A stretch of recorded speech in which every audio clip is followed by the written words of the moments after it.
तो सर जैसे कि हम इस फिल्म रंग दे बसंती के बारे में बातें कर रहे हैं, तो इस फिल्म से जुड़े हुए क्या कुछ इंटरेस्टिंग किस्से हैं, कुछ ऐसी मेमोरीज हैं जो आपको अभी तक याद हो और आप शेयर करना चाहें तो? इस फिल्म की जो एंडिंग है, पता नहीं आपको याद है कि नहीं है, कि सारे लड़के जो हैं उनको वो सरकार की है सब मार दिए जाते हैं।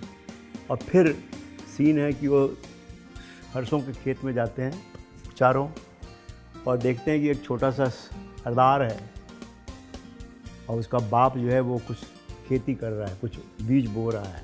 वो असली घटना है। तो मैंने जब वो घटना पढ़ी भगत सिंह के बारे में, मेरे रोंगटे खड़े हो गए कि यार हम कहाँ पहुँच गए हैं। घटना ये है कि भगत सिंह का जो बाप है वो आम का पेड़ लगा रहा था, आम बो रहा था। तो भगत सिंह पूछता है कि पापा जी ये क्या लगा रहे हैं? बोला आम लगा रहा हूँ, एक आम लगाऊंगा बहुत सारे आम आएंगे। एक आम लगाऊंगा मैं, बीज तो बहुत सारे आम आएंगे। जी जी। तो बीच में उसके बाप की बंदूक पड़ी हुई थी, किसान था। तो भगत सिंह वो बंदूक के लेके ज़मीन में गाड़ने लगता है। बाप बोलता है कि भगत तू क्या कर रहा है, बंदूक ज़मीन में गाड़ रहा है। भगत सिंह बोलता है कि पापा जी एक बंदूक लगाऊंगा ना तो बहुत सारी बंदूकें निकलेंगी, फिर हम अंग्रेजों को मार बनाएंगे। ये है, इसको देशभक्ति कहते हैं। कि इतना छोटा, और ये सच्ची घटना है। ये सच्ची घटना है कि 4 या 5 साल का रहा होगा भगत सिंह, जब वो बंदूक गाड़ने की कोशिश कर रहा था ताकि उसमें से बंदूकें पैदा हो। अब कौन सा लेखक ये सोच सकता है? तो भगत सिंह के अंदर ये बात आई कहाँ? तो वो जो जज्बात जो हैं कि, और चूँकि मैंने बहुत सारी पढ़ी थी, उसमें बहुत सारे सीन थे जो शूट नहीं हुए, मगर मैं मानता हूँ कि होने चाहिए थे। तो उन दिनों आज़ाद जो है इनके हाथ में पैसा रहता था, सबसे सीनियर थे चंद्रशेखर आज़ाद।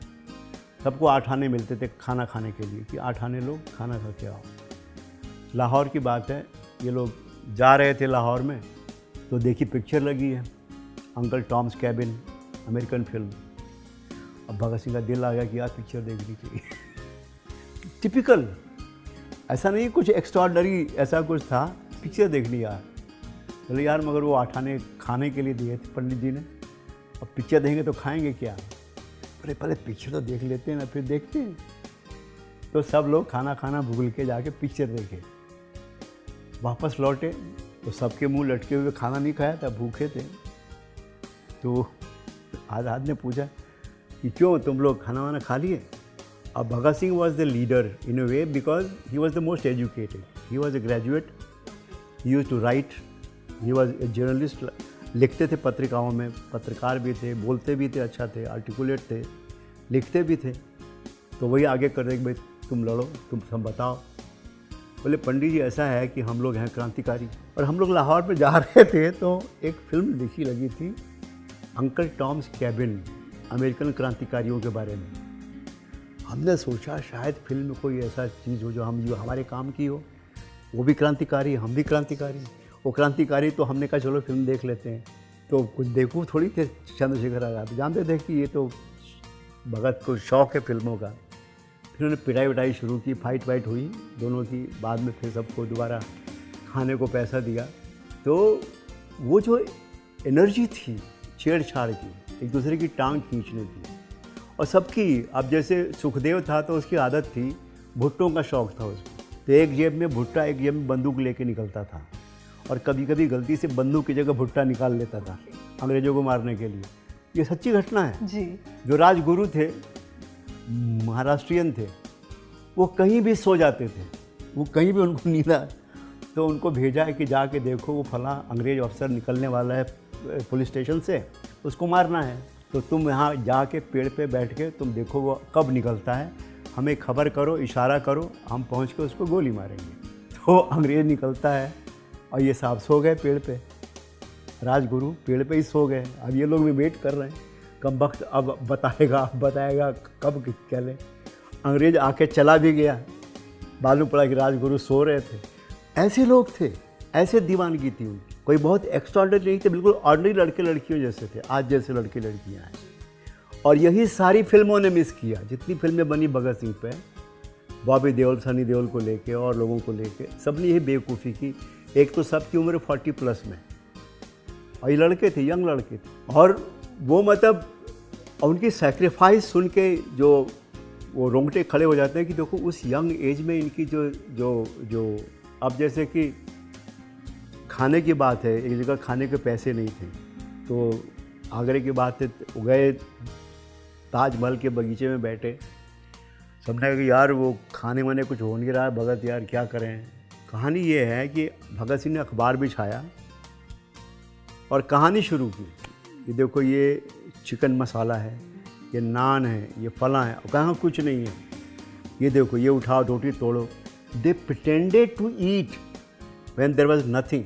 और एक जोक चलता था कि कौन कहाँ मारा जाएगा, अपने शौक के हिसाब से, कि सुखदेव जो है भुट्टे की दुकान पे मारा जाएगा, और ये राजगुरु तो वो सोते सोते मारा जाएगा, भगत सिंह थिएटर में मारा जाएगा।